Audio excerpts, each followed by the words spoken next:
بسم اللہ الرحمن الرحیم۔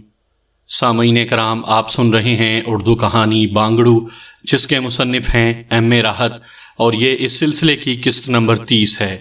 مجھے امید ہے آپ کو میری یہ کاوش پسند آ رہی ہوگی۔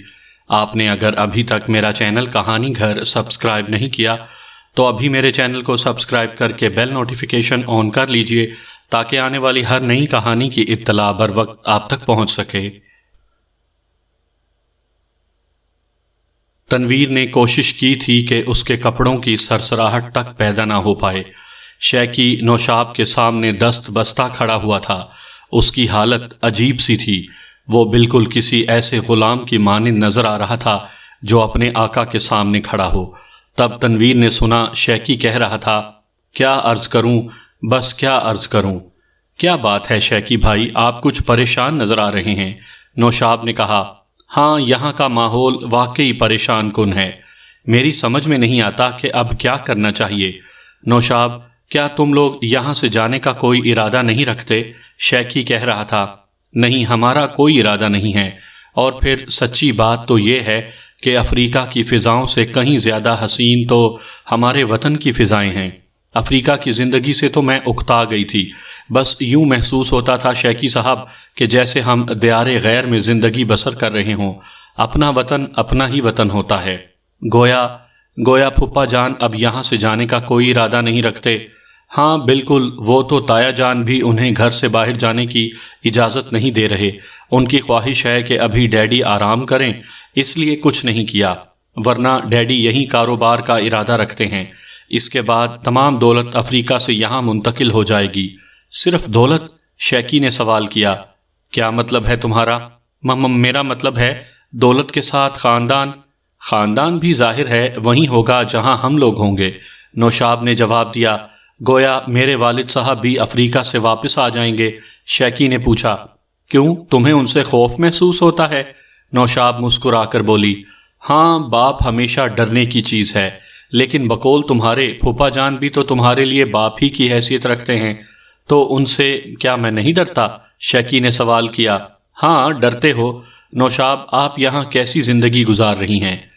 بہت خوشگوار، بہت دلچسپ۔ نوشاب مسکرا کر بولی، خوش ہیں آپ یہاں؟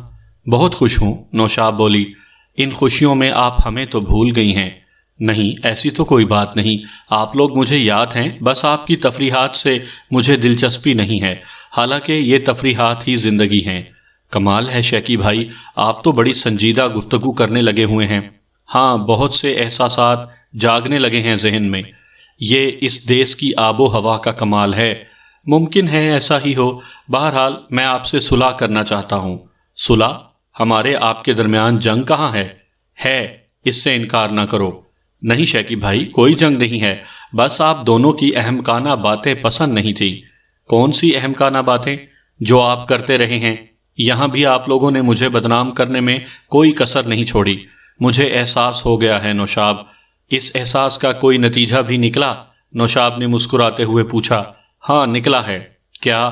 یہی کہ اب میں نے وہ خیال ذہن سے نکال دیا ہے، اور جہانگیر بھائی نے، اس کے حالات بھی بہتر نہیں ہیں، وہ گوشہ نشین ہو گیا ہے۔ کچھ عجیب سی کیفیت ہے اس کی وجہ خدا جانے۔ ویسے نوشاب، میں اپنی حماقتوں کا ازالہ کرنا چاہتا ہوں۔ میری خواہش ہے کہ میں تمہارے لیے کچھ کروں۔ کیا کرنا چاہتے ہیں آپ میرے لیے؟ جو تم چاہو۔ میں تو ہر طرح خوش اور مطمئن ہوں۔ میرے خیال میں مجھے کسی چیز کی طلب نہیں ہے۔ ایک سوال کروں نوشاب؟ کیجئے، ناراض تو نہیں ہوگی؟ چلیے، وعدہ نہیں ہوں گی۔ تم سہیل سے پیار کرنے لگی ہو؟ شیکی نے سوال کیا، اور نوشاب خاموش ہو گئی۔ پھر چند ساتھ کے بعد اس نے کہا، ہاں، میرے خیال میں تمہاری شادی میں کوئی رکاوٹ نہیں ہوگی۔ اگر میرے لائق کوئی خدمت ہو تو بتاؤ۔ آپ خدمت کریں گے میری؟ دل و جان سے۔ تمہیں میرے خلوص پر یقین رکھنا چاہیے، شیکی نے کہا، اور نوشاب اب سنجیدگی سے اس کی شکل دیکھنے لگی۔ اور آپ نے اگر نادانی سے مجھے مزید بدنام کر دیا تب مجھے قتل کر دینا۔ خیر، ایسا تو میں کبھی نہیں کر سکتی، لیکن اس کے باوجود میں آپ پر بھروسہ کرتی ہوں۔ اس بھروسے کے لیے میں تمہارا مشکور ہوں۔ آپ سہیل صاحب کے بارے میں معلومات حاصل کریں شیکی بھائی۔ کس قسم کی معلومات؟ ان کے مشاغل کے بارے میں، وہ کہاں کہاں جاتے ہیں، کیا کرتے ہیں؟ کوئی اور لڑکی تو ان کی زندگی میں داخل نہیں ہے؟ اوہ، کیا تمہیں اس کا شبہ ہے؟ نہیں، لیکن بس عجیب سی فطرت کے مالک ہیں وہ، کوئی انوکھا پن ہے ان کی فطرت میں اس انوکھے پن کی وجہ جاننا چاہتی ہوں۔ شیکی کسی سوچ میں ڈوب گیا تھا، پھر اس نے گردن ہلاتے ہوئے کہا، ٹھیک ہے، یہ میری ذمہ داری ہے۔ بہت بہت شکریہ، نوشاب نے کہا، آج میرے ذہن سے بوجھ ہٹ گیا ہے اور میرا خیال ہے اب میرے اور جہانگیر کے اختلافات بھی ختم ہو گئے۔ احمقانہ اختلافات تھے، نوشاب نے کہا۔ اچھا نوشاب، میں چلتا ہوں، شیکی نے کہا اور نوشاب نے گردن ہلا دی۔ تنویر نے بھی اپنی جگہ چھوڑ دی۔ وہ شدید حیرت کا شکار تھی، یہ اچانک ان دونوں کو کیا ہو گیا تھا؟ کیا واقعی یہاں کی آب و ہوا نے ان کے ذہنوں پر برا اثر ڈالا تھا؟ دونوں ہی سمجھداری کی باتیں کرنے لگے تھے، نوشاب بھی کھل گئی تھی۔ بہرحال وہ ایک جگہ شیکی کے سامنے آ گئی اور شیکی اسے دیکھ کر چونک پڑا۔ مس تنویر، ہیلو شیکی، ہیلو، کہاں ہیں آپ؟ یہی سوال میں آپ سے کرتی ہوں۔ میں تو یہی ہوں تنویر، بس میرے خیال میں آپ نے میرے چہرے اور سر سے یہ جھاڑ جھنکاڑ ہٹا کر میرے اوپر بڑا احسان کر ڈالا ہے۔ کیسا احسان؟ زمانے کا رنگ ہی بدل گیا ہے میری نگاہوں میں۔ اوہو ہو، ایسا ہی لگ رہا ہے شیکی صاحب، مگر یہ واردات کیسے رونما ہوئی؟ مجھے خود نہیں معلوم۔ بہت کم نظر آتے ہیں آپ، کہاں رہتے ہیں؟ گوشہ نشینی اختیار کر لی ہے میں نے، زمانہ مجھے اپنے درمیان پسند نہیں کرتا شاید۔ یہ اندازہ کیسے لگایا آپ نے؟ بس یوں سمجھیں عقل آ گئی ہے کچھ۔ بہت افسوس ہوا یہ سن کر۔ عالم پناہ کا کیا حال ہے؟ خدا جانے، میں اس کے لیے افسردہ ہوں، شیکی نے کہا۔ دلربا بھی خاموش ہے ان دنوں۔ ہاں، یہ بھی اداس ہے، شیکی نے دلربا کے تاروں پر ہاتھ پھیرتے ہوئے کہا۔ اس اداسی کی کوئی وجہ ضرور ہوگی، وجہ تلاش کر رہا ہوں، ابھی میں اس میں ناکام ہوں، شیکی نے جواب دیا اور تنویر ٹھنڈی سانس لے کر گردن ہلانے لگی۔ شام کو تنویر نے صفدر کو رپورٹ دی اور صفدر کے چہرے پر مضحکہ خیز سنجیدگی چھا گئی۔ یہ نہیں ہو سکتا، ہرگز نہیں ہو سکتا، یہ افریقی لوگ یہاں آ کر عقل مند نہیں ہو سکتے، کچھ کرنا پڑے گا، کوئی گہری کارروائی کرنا ہوگی، کوئی ایسا عمل کہ یہ پھر سے کام کے لوگ بن جائیں۔ انوکھی کایا پلٹ ہوئی ہے، ہاں اس میں کوئی شک نہیں ہے، بہرحال کچھ سوچیں گے، تم لوگ پریشان نہ ہو، صفدر نے کہا۔ نور جہاں کا ڈرامہ کب ہو رہا ہے؟ آج رات، اور اس ڈرامے کے سلسلے میں مختلف کرداروں کا انتخاب کیا گیا ہے۔ آج رات ایک دلچسپ ڈرامہ باغ ہو رہا ہے۔ باغ ہو رہا ہے؟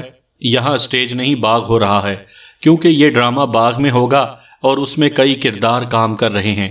حضرات، آپ کی خدمت میں نور جہاں، صفدر نے کہا اور تالیاں گونجنے لگیں۔ سہیل ایک شاندار سوٹ میں ملبوس تھا، اس کے چہرے پر سنجیدگی نظر آ رہی تھی اور حال میں موجود دوسرے سب لوگ بھی سنجیدہ تھے۔ راگھو خان عجیب سی نگاہوں سے سہیل کو دیکھ رہا تھا، پھر اس نے بدن پر سجے ہوئے ہتھیار اتار کر نیچے رکھ دیے اور عجیب سی نگاہوں سے سہیل کو دیکھتا ہوا کھڑا ہو گیا۔ آ گیا رے بانگڑو، بہت دنوں کے بعد آیا ہے تو، اس نے بھاری لہجے میں کہا۔ ہاں لیکن جوں کا تو ہوں، سہیل بولا۔ پتہ چل جائے گا، آجا میدان میں، راگھو خان بولا اور اس کے تمام ساتھی پیچھے ہٹ گئے۔ وہ پیچھے ہٹتے ہوئے دیواروں سے چپک گئے تھے۔ زاہد ظفر اور مسز دورانی دونوں متحیرانہ انداز میں ان دونوں کے درمیان ہونے والی گفتگو سن رہے تھے۔ سہیل کے چہرے پر بھی مکمل سنجیدگی کے آثار تھے۔ پھر اس نے کوٹ کے بٹن کھولے اور کوٹ اتار کر ایک طرف بڑھا دیا۔ فوراً ہی راگھو خان کے ایک آدمی نے کوٹ اس کے ہاتھ سے لے لیا۔ سہیل کی پینٹ میں چمڑے کی چوڑی بیلٹ بندھی ہوئی تھی، اس پر کافی خوبصورت نقش و نگار نظر آ رہے تھے۔ راگھو خان اپنے ہتھیار اتارنے کے بعد آہستہ سے اپنی جگہ سے اٹھا اور سہیل کے مقابل آ کھڑا ہوا۔ اس کی آنکھوں میں عجیب سی چمک نظر آ رہی تھی۔ سہیل کے ہونٹ بھینچے ہوئے تھے، نہ جانے یہ کیسی ملاقات تھی، یہ دونوں دوست تھے یا دشمن، اس کا کوئی پتہ نہیں چل رہا تھا۔ تب راگھو خان ہنستا ہوا پیچھے ہٹا۔ سہیل بدستور سنجیدہ تھا۔ راگھو خان عجیب سے انداز میں سہیل کو دیکھ رہا تھا، پھر اس نے کہا، ویسے کا ویسا ہے تو بانگڑو، پر تیرے آنے سے ہمیں جو خوشی ہوتی ہے وہ ہم بتا نہیں سکتے تجھے۔ اس نے اپنی کمر میں بندھی ہوئی چوڑی بیلٹ کھولی اور اس کا ایک سرا ہاتھوں میں لپیٹنے لگا۔ سہیل نے بھی اپنی کمر سے بیلٹ اتار لی تھی اور اب وہ دونوں مقابلہ کرنے کے لیے تیار نظر آ رہے تھے۔ مسز دورانی اور زاہد ظفر کی آنکھیں حیرت سے پھٹی جا رہی تھیں۔ ان کی عقل نے کام کرنا چھوڑ دیا تھا۔ کیا سہیل کے اور راگھو خان کے درمیان جنگ ہوگی؟ وہ سوچ رہے تھے، لیکن سہیل یہاں کیوں آیا؟ اگر یہ اس کے دشمنوں کی کھچار ہے تو یہاں آ کر کیا وہ زندہ واپس نکل سکتا ہے؟ ان کے ذہنوں میں متعدد خیالات تھے۔ راگھو خان اور سہیل دونوں نے بیلٹوں کے سرے اپنے اپنے ہاتھوں پر اس طرح کس لیے تھے کہ اب اس میں شک و شبے کی کوئی گنجائش نہیں رہ گئی تھی کہ وہ لوگ آپس میں جنگ کرنا چاہتے ہیں۔ کیسی انوکھی جنگ تھی یہ! باہر صورت وہ دونوں ایک دوسرے کو گھورتے رہے۔ پھر راگھو خان کے حلق سے ایک دھاڑ نکلی اور اس نے پلٹ کر سہیل کے بدن پر بیلٹ کا وار کر دیا، لیکن اس کے ساتھ ساتھ ہی اسے سہیل کی بیلٹ بھی برداشت کرنا پڑی تھی۔ وہ لڑکھڑا کر 2 قدم پیچھے ہٹ گیا اور اس بار پھر وہ دونوں پینترے بدل رہے تھے۔ راگھو خان نے اس بار پھر سہیل پر وار کیا اور بیلٹ شڑاپ سے سہیل کے بدن پر پڑی۔ سہیل کی قمیض پھٹ گئی تھی۔ اس سے اندازہ ہوتا تھا کہ بیلٹ کی قوت کس قدر تھی، لیکن جوابی حملہ بھی اتنا ہی خوفناک تھا۔ سہیل کی بیلٹ راگھو خان کے شانے پر پڑی اور راگھو خان ایک لمحے کے لیے زمین پر گر گیا، لیکن دوسرے لمحے وہ دونوں پیروں سے سرکتا ہوا پیچھے ہٹا۔ سہیل نے پے در پہ اس کے پیروں پر وار کیے اور راگھو خان کے حلق سے دھاڑیں نکل رہی تھیں، لیکن وہ سنبھل گیا۔ اس بار پھر اس نے دیوانہ وار سہیل پر حملے کیے۔ بیلٹیں سہیل کے مختلف جسم کے حصوں پر پڑ رہی تھیں اور اس کے بدن سے جگہ جگہ سے خون رس رہا تھا، لیکن سہیل کے انداز میں بڑی وارفتگی سی پیدا ہوتی جا رہی تھی۔ اسے جوں جوں مار پڑ رہی تھی، وہ توں چاقو چوبند ہوتا جا رہا تھا اور سہیل کے ہونٹوں پر مسکراہٹ پھیلتی جا رہی تھی، جبکہ دوسری طرف راگھو خان کی بری حالت تھی۔ سہیل کا ہر وار اس کے لیے کربناک تھا اور وہ چیخ چیخ پڑتا تھا۔ عجیب خوفناک جنگ تھی۔ دونوں ایک دوسرے کو وحشیوں کی طرح مار لگا رہے تھے اور اس قدر مار کھانے کے باوجود دونوں کے انداز میں کوئی سستی نہیں تھی۔ ان کے منہ سے عجیب عجیب آوازیں نکل رہی تھیں۔ کافی دیر تک یہ جنگ جاری رہی۔ سہیل کے خوبصورت بدن کا تصور کر کے یہ محسوس ہوتا تھا کہ ان کا یہ سڈول بدن اذیت برداشت کرنے کے قابل نہیں ہے، لیکن مسز درانی کو چکر آ رہے تھے، کیونکہ اس قدر زخمی ہونے کے باوجود سہیل پوری طرح چاقو چوبند تھا اور اس میں کسی قسم کی تھکن کے آثار نہیں تھے۔ پھر راگھو خان نے بیلٹ پھینک دی اور سہیل کو دیکھنے لگا۔ سہیل نے خود بھی بیلٹ پھینک دی تھی، لیکن یہ صلح جوئی کا انداز نہیں تھا۔ وہ دونوں ایک بار پھر آمنے سامنے آ گئے۔ اس بار بھی راگھو خان نے حملہ کرنے میں پہل کی تھی۔ اس نے اچھل کر دونوں لاتیں سہیل کے سینے پر ماریں، لیکن سہیل نے بل کھا کر ایک داؤ لگایا اور راگھو خان کی ایک ٹانگ اس کی بغل میں آ گئی۔ اس نے راگھو خان کو رگید کر رکھ دیا تھا۔ دونوں خون ریز جنگ لڑ رہے تھے۔ پھر وہ دونوں ہی تھک گئے اور پھر لڑائی رک گئی۔ راگھو خان کھڑا ہو گیا، پھر اس نے مسکرا کر دونوں ہاتھ پھیلا دیے۔ گلے لگ جا یار، تو واقعی نصیبو ہے۔ دونوں گلے لگ گئے۔ اب یوں محسوس ہو رہا تھا جیسے ان سے گہرا دوست روئے زمین پر نہ ہو۔ راگھو خان کے آدمیوں میں بھی زندگی دوڑ گئی۔ سب کے سب کہکہے لگا رہے تھے۔ راگھو خان بھی ہنسنے لگا تھا۔ جشن مناؤ رے میرے یار کے آنے کی خوشی میں، بہت دنوں کے بعد آیا ہے، پٹولا اور جیسے کا تیسا ہے۔ جاؤ تیاریاں کرو۔ اور لوگ منتشر ہو گئے۔ مسز درانی بھی چکرائے ہوئے ذہن کے ساتھ باہر نکل آئی اور زاہد ظفر بھی۔ اتفاق سے دونوں کا آمنا سامنا ہو گیا اور مسز درانی بے اختیار زاہد کے پاس پہنچ گئی۔ زاہد ظفر، 1 منٹ کے لیے میری بات سن لو پلیز، یہ میری درخواست ہے۔ کہو کیا بات ہے؟ کیا ہم مصلحتاً کچھ عرصے کے لیے صلح نہیں کر سکتے؟ اس کی ضرورت، وہ کمبخت یہاں بھی آ گیا ہے ہمیں پاگل کرنے کے لیے۔ تم نے دیکھا نہیں کیسی انوکھی ملاقات ہے یہ؟ ظاہر ہے میں اندھا نہیں ہوں، زاہد نے جواب دیا۔ کیا ہم اس موقع سے فائدہ نہیں اٹھا سکتے؟ دیکھو زاہد، جو کچھ ہو چکا ہے وہ اپنی جگہ ہے۔ ان وحشیوں کے درمیان ہم زیادہ عرصے تک زندہ نہ رہ سکیں گے۔ اگر فی الوقت اپنی دشمنی کو بھول کر متحد ہو جائیں تو کیا حرج ہے؟ اپنے معاملات ہم یہاں سے نکلنے کے بعد بھی نمٹا سکتے ہیں۔ کیا خیال ہے؟ یہاں سے نکلنے کے بعد؟ ہاں، مگر یہاں سے نکلیں گے کیسے؟ اسی سلسلے میں غور کرنا ہے۔ میرے خیال میں ہم سہیل سے معافی مانگ لیں۔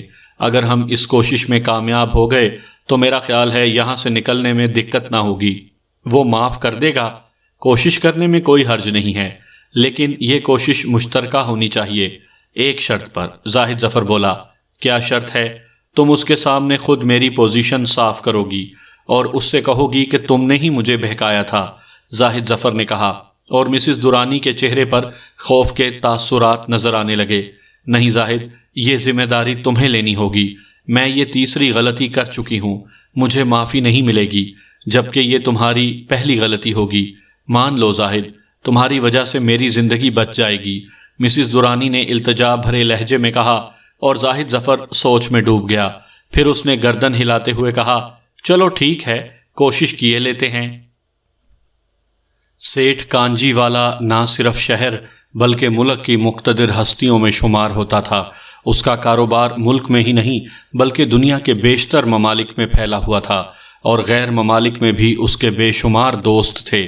محنت بے شک خوشحالی لاتی ہے، لیکن دولت کی ہوس آہستہ آہستہ انسان کو ان راستوں پر لے جاتی ہے جو بہرحال نیکی اور شرافت کے راستے نہیں ہوتے۔ کانجی والا کسی زمانے میں ایک صاف ستھرے کاروبار کا مالک تھا، لیکن پھر اسے دولت کی ہوس لگی اور صورتحال بگڑتی چلی گئی، اور اب وہ بے شمار ناجائز کاروبار کرنے لگا۔ غلط کاریوں کے ساتھی غلط لوگ ہی ہوتے ہیں، چنانچہ وہ ایسے بے شمار لوگوں کا دوست بن گیا جو جرائم پیشہ تھے، یہاں تک کہ وہ ان میں سے بعض لوگوں کے چنگل میں بری طرح پھنس گیا۔ انہی میں گولیور بھی تھا، ایک بین الاقوامی مجرم جو بے حد خطرناک تھا اور جو اس کے بہت سے برے کاموں سے واقف تھا۔ ایک طرح سے کانجی والا گولیور کے چنگل میں پھنسا ہوا تھا، لیکن بظاہر گولیور سے اس کی دوستی تھی۔ ان دنوں وہ بڑے سکون سے زندگی گزار رہا تھا کہ اس کی زندگی کا سکون درہم برہم ہو گیا۔ ایک منحوس صبح اسے ایک فون موصول ہوا اور اس نے بڑی رونق کے ساتھ فون کا ریسیور اٹھا کر کانوں سے لگا لیا۔ ہیلو، کون ہے؟ اس نے کہا۔ سیٹھ کانجی والا سے بات کرنا چاہتا ہوں۔ کوئی کاروباری معاملہ ہے؟ کانجی والے نے پوچھا۔ نہیں، صرف دوستانہ۔ دوسری طرف سے کہا گیا، کون بول رہا ہے؟ نام بتاؤ، کانجی والا نے کہا۔ خادم کو گولیور کے نام سے یاد کیا جاتا ہے، دوسری طرف سے جواب ملا، اور فون کا ریسیور کانجی والا کے ہاتھ سے گرتے گرتے بچا۔ ایک لمحے تک اس کے کان جھنجھناتے رہے۔ اس نام نے اس کے اعصاب کو سکتے میں تبدیل کر دیا تھا۔ بمشکل تمام اس نے خود کو سنبھالا اور متحیرانہ انداز میں بولا، گولیور، تم کہاں سے بول رہے ہو؟ تمہارے ملک میں، تمہارے شہر میں، گولیور نے جواب دیا۔ کب آئے یہاں؟ کوئی خاص بات ہے؟ میرا مطلب ہے، کیا کسی خاص کام سے آئے تھے؟ میں کسی عام کام سے کہیں نہیں جاتا، لیکن اس بار مجھے کچھ دلچسپ تجربات سے گزرنا پڑ رہا ہے۔ کیسے تجربات؟ سیٹھ کانجی والا نے پوچھا۔ بس اس سلسلے میں کوئی تفصیل نہیں بتائی جا سکتی۔ تمہارے کیسے مزاج ہیں کانجی والا؟ ٹھیک ہوں، تمہاری آمد سے سخت حیران ہوں۔ صرف حیران رہو، فکر مند ہونے کی ضرورت نہیں، گولیور نے ہنستے ہوئے کہا۔ او، بہت بہت شکریہ گولیور، یقین کرو میں خود بھی ان دنوں پریشانیوں اور الجھنوں کا شکار ہوں۔ ممکن ہے میں تمہاری کوئی مدد کر سکوں۔ سنا ہے کہ کل کوئی تقریب کر رہے ہو؟ ہاں، وہ بیٹی کی سالگرہ تھی۔ کیا وقت ہوگا؟ شام 6 بجے۔ گولیور، میں اس سالگرہ میں شرکت کر رہا ہوں۔ یقیناً تمہارے شہر کے معززین اس میں شرکت کریں گے۔ ہاں، تقریباً تمام ہی بڑے بزنس مین اور سرکاری افسران، کانجی والا نے جواب دیا۔ اوکے کانجی والا، کل ملاقات ہوگی۔ گولیور کی آواز سنائی دی اور فون بند ہو گیا۔ سیٹھ کانجی والا دیر تک ریسیور ہاتھ میں لیے بیٹھا رہا۔ پھر جب اس کی اکلوتی بیٹی اندر گھس آئی تو اس نے ایک ٹھنڈی سانس لے کر ریسیور رکھ دیا۔ کیا بات ہے ڈیڈی؟ شمی نے غور سے کانجی والا کے چہرے کو دیکھتے ہوئے پوچھا۔ کوئی خاص بات نہیں، ایک دوست کا فون تھا۔ کانجی والا اپنی جگہ سے کھڑا ہو گیا اور شمی کے ساتھ باہر نکل آیا۔ بیٹی کی خوشیوں میں وہ کوئی رخنہ اندازی نہیں کرنا چاہتا تھا، لیکن گولیور کے نام کو سن کر ذہن پر قابو رکھنا آسان کام نہیں تھا۔ عالم پناہ کی کیفیت میں واقعی نمایاں تبدیلی پیدا ہو گئی تھی۔ عموماً وہ کمرے میں بند ہی رہتے تھے، بس دل پر وحشت بیٹھ گئی تھی۔ جن عجیب و غریب حالات سے وہ گزرے تھے انہوں نے ان کے ذہن پر برا اثر ڈالا تھا۔ کلاسک پسند انسان تھے، اس لیے ذہن نے نہ جانے کیا کیا فیصلے کیے تھے۔ بعض اوقات وہ گہری سوچ میں ڈوب جاتے تھے، دوسری طرف تفریح پسند حضرات ان کے لیے سخت مشقت کر رہے تھے اور دن رات نئی نئی ترکیبیں سوچی جا رہی تھیں۔ اس پورے ڈرامے کا ہدایت کار صفدر تھا، اور اب ایک کردار بدل گیا تھا، یعنی صوفیہ۔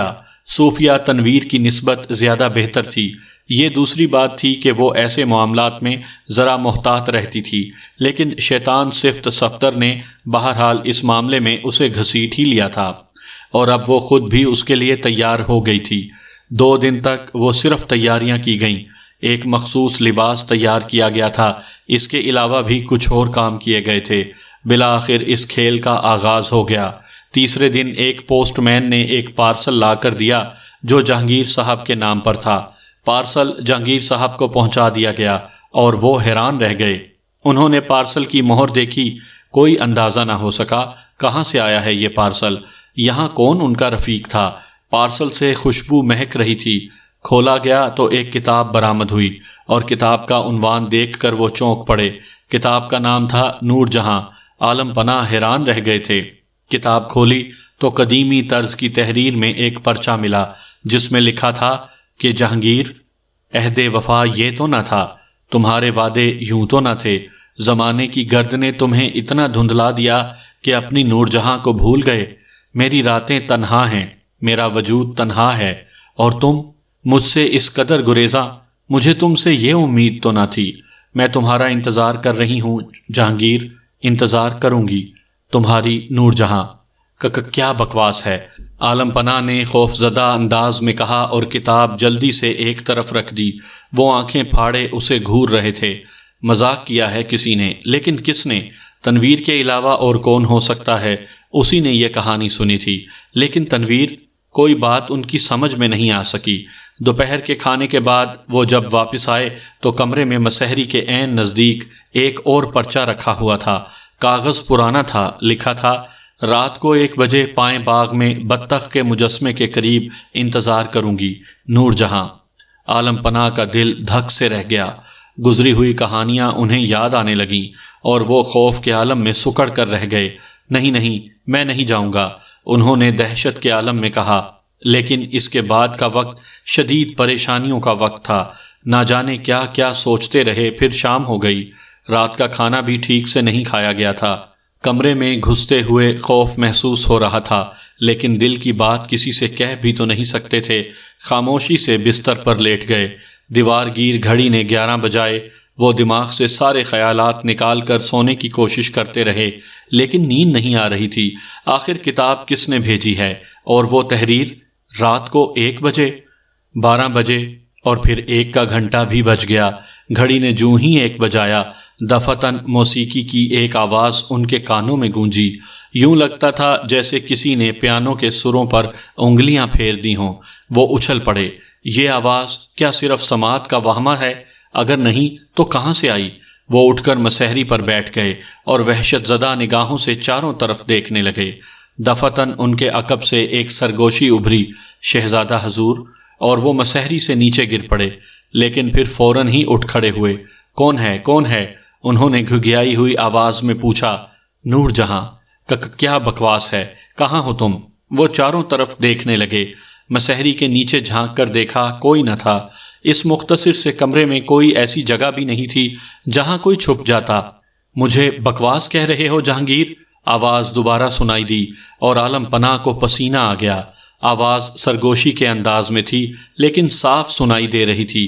تم کہاں ہو؟ سامنے آؤ، میں نے تمہیں بتایا تھا۔ آ جاؤ جہانگیر، میں انتظار کر رہی ہوں۔ نہیں نہیں، میں کہیں نہیں آؤں گا۔ تم فراڈ ہو، کوئی عقل کی بات ہے؟ میں بس جہانگیر ہوں۔ اور سسکیاں ابھرنے لگیں۔ کوئی رو رہا تھا۔ ہاں، رونے کی آواز صاف تھی۔ یہ تم کہہ رہے ہو جہانگیر؟ کیا یہ واقعی تم کہہ رہے ہو؟ تم جو مجھ سے پیار کی بلند و بانگ دعوے کرتے تھے؟ جہانگیر عالم پناہ تھوک نگلتے رہے۔ آواز نہ جانے کہاں سے آ رہی تھی، ان کی سمجھ میں کچھ نہیں آیا۔ آہستہ آہستہ سسکیاں خاموش ہو گئیں۔ وقت گزرتا رہا اور عالم پناہ پریشانی کے انداز میں بیٹھے رہے۔ تقریباً 15 منٹ کے بعد پھر وہی آواز ابھری۔ میں انتظار کر رہی ہوں جہانگیر، سونے نہیں دو گی مجھے؟ میں جاگ رہی ہوں اور تم سو گے، نیند آئے گی تمہیں؟ عجیب سے لہجے میں پوچھا گیا۔ اگر تم یہی سب کچھ کرتی رہیں تو نیند کیسے آئے گی؟ آ جاؤ جہانگیر، میں تمہارا انتظار کر رہی ہوں۔ ٹھیک ہے، میں آتا ہوں، عالم پناہ ہمت کر کے بولے۔ انہوں نے سوچا تھا کہ نیند تو یوں بھی نہیں آ رہی ہے، دیکھا جائے کیا معاملہ ہے۔ لباس تبدیل کر کے وہ چل پڑے، اور تھوڑی دیر کے بعد وہ پائیں باغ میں تھے۔ چاندنی چٹکی ہوئی تھی، پراسرار خاموشی ماحول پر مسلط تھی۔ وہ وحشت زدہ نگاہوں سے ادھر ادھر دیکھنے لگے۔ اسی وقت ایک درخت کے پیچھے سے آہٹ سنائی دی اور وہ اچھل پڑے۔ ایک عجیب سی خوشبو فضا میں پھیل گئی تھی اور پھر ایک قدیم لباس میں ملبوس ہیولا ان کے سامنے آ گیا۔ پیکرے حسن و جمال، مرمری بدن، لیکن چہرے پر سفید نقاب پڑی ہوئی تھی اور اس کے نیچے خد و خال واضح نہیں تھے، اور وہ ششدر نگاہوں سے اسے دیکھتے رہے۔ وہ ان سے چند گز کے فاصلے پر آ کر رک گئی۔ جہانگیر، اس کی آواز ابھری، آپ کون ہیں؟ خدا کے واسطے بتا دیں آپ کون ہیں؟ عالم پناہ کی پھٹی پھٹی آواز ابھری، نور جہاں۔ کون نور جہاں؟ میں کسی نور جہاں کو نہیں جانتا۔ تم ایک بار مجھے دھوکہ دے چکی ہو، میں دوبارہ تمہارے دھوکے میں نہیں آؤں گا۔ عالم پناہ نے کہا۔ دھوکہ؟ ہاں، کھنڈرات میں کیا ہوا تھا؟ وہ ہمارے دشمنوں کا کھیل تھا۔ دشمنوں کا؟ کون سے دشمن؟ تم شیر افغن کو نہیں جانتے جہانگیر؟ وہ بے حد سازشی انسان ہے اور ہماری محبت سے واقف ہے، آواز نے کہا۔ شیر افغن؟ عالم پناہ خوف زدہ انداز میں بولے۔ جہانگیر، اپنے ذہن پر پڑی ہوئی گرد صاف کرو۔ تم شیر افغن کو بھی بھول گئے؟ نہیں، مگر میرا اس سے کیا تعلق؟ تم تو سب کچھ بھول گئے ہو جہانگیر۔ اس دن شیر افغن کی سازش نے تمہیں مجھ سے بدظن کر دیا، ورنہ اور پھر وہ تو ہمیشہ ہی ہمارے تعاقب میں لگا رہا ہے۔ یہ کون سی نئی بات ہے؟ مرد کی آواز میں شیر افغن بول رہا تھا۔ عالم پناہ نے طنزیہ انداز میں کہا۔ ہاں، وہ اسی کی آواز تھی۔ اور کوڑے کس نے کھائے تھے؟ وہ میری طرف سے شیر افغن کے لیے سزا تھی۔ میری سمجھ میں کچھ نہیں آ رہا، آخر تم نور جہاں کہاں سے ہو گئیں؟ تم جہانگیر نہیں ہو؟ وہ والا نہیں ہوں جو تم سمجھ رہی ہو۔ یہی تو غلط فہمی ہے تمہیں۔ تمہاری آنکھیں ابھی بند ہیں جہانگیر۔ اس طرح تو میں کبھی کا مر چکا ہوں، کیا میں خود کو مردہ تصور کروں؟ نہیں جہانگیر، پیار کرنے والے کبھی نہیں مرتے، وہ ہمیشہ زندہ رہتے ہیں۔